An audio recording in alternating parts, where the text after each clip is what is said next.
Hello guys, how's it going, and welcome back to Hatchet House Reacts to. This time guys, we are going to look at the Uncharted 4 A Thief's End, the Brothers Drake interview. But yeah, I did see the little teaser that they did a few days back, and yeah, that it did make me chuckle a little bit, considering Nolan was saying to Troy, saying like he will cut him and stuff like that, but in a really funny way. That was cool. But yeah, I thought I'd wait till the full video was released. But as always guys, links are in the description. Let's take a look and hope you enjoy. Boing. No, I mean, it's really simple. You just run right across there, stay out of the lights on the top, because that's where they have the guard outpost. See that pole? It's like a drain pipe. Shimmy right up there like a gibbon. Jump in, windows, right foot, left foot over that. Right on top, you steal every artifact in place. It's easy. Really. You do know that you're not actually Nathan Drake. You shut your mouth. You shut it. It's a character. I will cut you, open you up, and bleed you out. Why is it always violence with you? Because it has to be. It's how you survive in this business. You know what's funny is I've been with this franchise since the beginning, but in a different way. Just as a gamer, this is one of the things that made me want to do this. So very few people have ever been able to stay with the character and watch it grow over 10 years. What is that like for you? You know, 10 years. It's surreal. I mean, if you want to be honest, if we're going to be serious for a moment, yeah, I don't think surreal. you're that long, would you? 10 years. You never think you're going to get the job of a lifetime. You're not, as an actor, you're not sure if you're ever going to get a job, right? And then something like this comes along, and I always tell people there's no such thing as Uncharted 1. Right. You know, it was Drake's Uncharted Fortune. Drake's Fortune, and like, hey, that was fun, and you're back on the audition trail, and then you know, then they say, hey, people kind of liked it. Let's go to the second one. The second one blows up, and then your third, and now here we are. After a Vita game as well, and here we are in Italy doing Uncharted 4 promotion. I mean, it's rewarding, especially being a character that they said put as much of yourself in the character as you can, and then people like it. It's like Sally Field, you like me, you really like me. So now it's all over. It's bittersweet, but it's been a great ride. How much of Nathan Drake do you think is Nolan? Oh, like a percentage-wise, I don't know. You know, you know how it is when we're on the stage, and we're out there, and you're developing the character, and when you're doing something for years at a time, I don't think people realize that you don't just go into a booth, and you know, you do it for a couple hours, and then you're that guy. You live this. You know, for that you do this over the course of a couple of years. In this case, what, 3.5, 4 years? 4 years of development. Going in a few times a month here and there. Sometimes it's time off, maybe a few weekends in a row, or weeks in a row you're in there.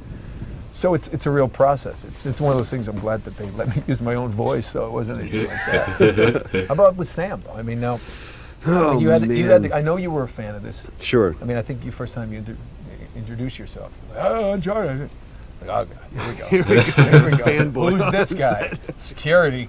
But yeah, so you had the, you know. I know you're a big fan. I know this means a lot to you that you got to come in and do this way. So, what's it like being a Drake? I remember from the same scene. I remember the first time I first played this game. I was doing a terrible movie in Texas in 2007, and I remember playing Uncharted 1, Drake's Fortune, and saying that all I want to do, I want to be one of the red shirts that Nathan Drake kills. That's you know that's Star Trek though, right? The red shirts. But we're borrowing. Okay. People understand, they get it. So all I wanted to do was that. And I remember where I was when Neil Druckmann called me and he said, I got to bring you in. And how do you feel about playing Nate Drake's brother? And I was like, I told him, I was like, don't mess with me, man. Don't lie to me if this isn't going to be true. It will be. And we sat down and we talked about it. And I remember really him saying, you know, so the one thing about this is that you're his older brother. I went, oh. No, it's fitting. It's fitting because I look so much better. I mean, I look so You've much aged better. well. I was like, how's that going to work? And you know this, it's kind of like the relationship that I have with Travis Willingham, who's younger than me, but in so many ways he's much more my older brother, and it's because of life experiences. And I think that with Nate, it was when we were kids, when Nate and Sam were kids growing up in the orphanage, we needed this, and then Nate found his own path. He found Sully, and he found Elena. And so he kind of grew up and he became the older brother, and Sam kind of stayed in the same way. So for me to come in and not just be a red shirt, but to come in and be the brother and see how this relationship fits in the whole story is, I don't want to say it's the coolest character in the franchise, but it's really cool because to me it gives so much more dimension to Nate, to Sully, to Elena, to Cutter, to everybody who's been in this whole thing, because there's always been this outlier waiting in the wings for his chance to do an adventure with Nate. That Nate's never even talked about. I mean, Right. Didn't even talk to his wife about it. Right. So, Yeah, it's a true. cool character play. How much has Nate changed, do you think, over, I mean, this is 5 games. How much has he changed?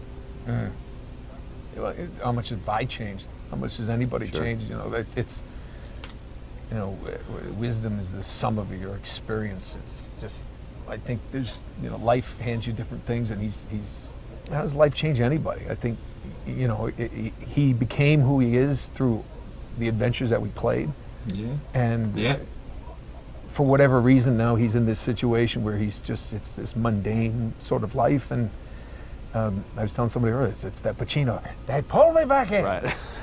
Hoo-ah. That's a different movie, but pulling them in.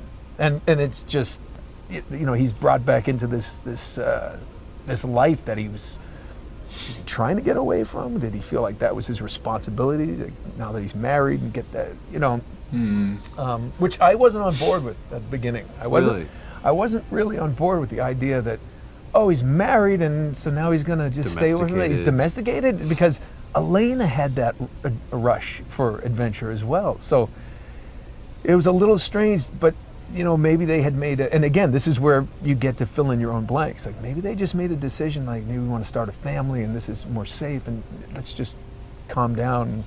Well, it's interesting. It's just interesting to see, like, but yeah, you wouldn't. Life, exactly. you know, it's not always like the It's a guessing decisions game. you want to make. It's like life About for Nate and what Elena they've has decided pushed them to to do. these circumstances, just the way we all are. You know, I think it was John Lennon who said, you know, life is what happens when you're busy making plans. You know, and I think that's exactly what happened to Nate and Elena. And there you go. There's reality back in the game that helps everybody relate to these characters more and more. What was it like for you, because we've done so many games, what was it like for you the first time, because we work so much in an abstraction, it's so much theater of the mind and we have to make believe so much. What was it like for you the first time you saw that game come up and you saw your character and all the work that you put in? What was it like for you? With Drake? Yeah. Surreal, wasn't it? You know, I don't really know if it was cool the first time, because we actually got a bunch of cinematic scenes cut as a movie for that first one, so you get to watch it. Oh and my it was the first God. time I actually got to see what all the animators That and was the me. designers did and how I it did that. made it move and walk and run, and it was so cool. And then I actually did get to play some of the stuff. It And I would remember be being on the first game on the jet skis, going up and trying to get up this rock, and it was driving me nuts. And Oh, that was the most difficult bit. it didn't really hit. It was cool. It was a cool game, you know. And by then I had done games and I heard myself in them. But the biggest thing was for me was I think when Uncharted 2 had come out, and my son, he was playing it, and he just be like, and I remember he turned to me and goes, "That's you." And I'm like, "Yeah, I know, I did the voice." He goes, "No, but that's you." And he had seen something that I didn't see, because I just a different perspective. And when I saw it through his eyes, it's the thing that kind of registered more for me. You saw the work, he saw the character. Yeah, and it was like, oh, because I don't know about you, but every time I see my work, I think, oh, I should have done that differently. Sure. I can't help but Yeah. self-critique. It's Yeah. a curse of this It's business. understandable. You just think of all the other choices that you could have made in that moment, and you're like, maybe I've done that. But for me, anytime it's animated, and especially the stuff with Uncharted, it's always been amazing with seeing what they put together from us in those ridiculous looking suits, and to see what they do is absolutely it's All amazing. worth it I at mean, the end and of the the same day. thing we did with Last of Us. I remember just running around with Ashley those days that we had to do it, and you know, and it was such a different tone, but it was that same collaborative spirit, that effort, that excitement, that wow, we're making something really cool, and then you see it, and you're like, you know, it's Another great I just game. can't speak enough to what they do in that magic building. All that make- detail you they know, put into it. to make it real. Well, I'll say this: one of my favorite memories so far is actually one of the first shoots that we had, where Sam and Nathan come together again, and just the scene of them coming out and sitting down on the bench, kind of looking out over the ocean, and Sam saying, "What have I missed? Catch me up." Yeah. You know, on the greatest things. And it's weird to think that the guy who got called in for an audition had no idea that he was going to be on a 10-year adventure, and a guy that played a game almost 10 years later is sitting side by side with him, and even more so, staring up at a castle and trying Yeah. to figure out how we're going to scale it. And what's ironic is, as the actors go, you probably knew more about what was happening, what had happened in those adventures, because I'm a terrible gamer. I love gaming, but I'm so bad at it. My son will grab it, and go, "Oh, you're just." I mean, how many times? No, the kid. Uncharted 3. It's like, you're just killing yourself over and over. I hand him the machine. And he doesn't want to commit suicide anymore. And then he gets you through the level. I'm like, good boy. Double your allowance. You get an allowance. But yeah, those scenes were cool because those were some of the early ones we did, where we just, when you walk in, I remember it was cool. It was cool because people don't realize it's like I open a fake door. I know it's you, and yet, you know, when you really fall into these characters and you really close it. I mean, I don't know if I ever told you, but I'd open that door and I'd say, Sam, and it's like, you know, I'm very close with my own brother, and I'd open that door and I'd get goosebumps, like I did for real, even though I know it's your ugly mug on the other side of the fake door that I can see through. But and I think that's something that's really cool about doing this process, is that you can play make believe like you did when you were a kid, you know, and then they take that and make it look better than even your imagination can put It'd together. be great to do that. I think it that's really what would. makes it so special I'd love to do that. To me, to you, and Even if it everybody just who a plays. once in a Pleasure lifetime having you on it, man. opportunity, I'd love to do that. I'm sure there's many more things with you becoming a big director and all. Ooh. I might be looking for work soon. There's no 5 in number. sight. You should call me.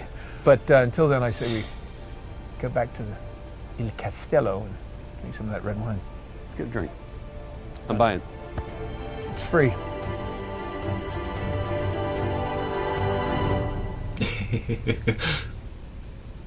For the players. That was a cool little interview. That was a really good, cool, good, cool, awesome video. I enjoyed that. But yeah, 10 years. You wouldn't think it was 10 years, would you? But yeah, being a fan of the game yourself, and then having the opportunity to be part of this, you know what I mean, like the 10-year journey, which Troy said, you know what I mean, it would be an awesome opportunity. It really would. But yeah, 2 probably the best voice actors in gaming today, both in the same game, you know what I mean. Probably one of the best franchises out there. Oh, it's so going to be awesome. But anyway, guys, I do hope you have enjoyed. As always, the link for the video is in the description. So, yeah, Uncharted 4. Can't wait. Anyway, guys, hope you enjoyed again. It's Badger House. I'll see you soon with a new video.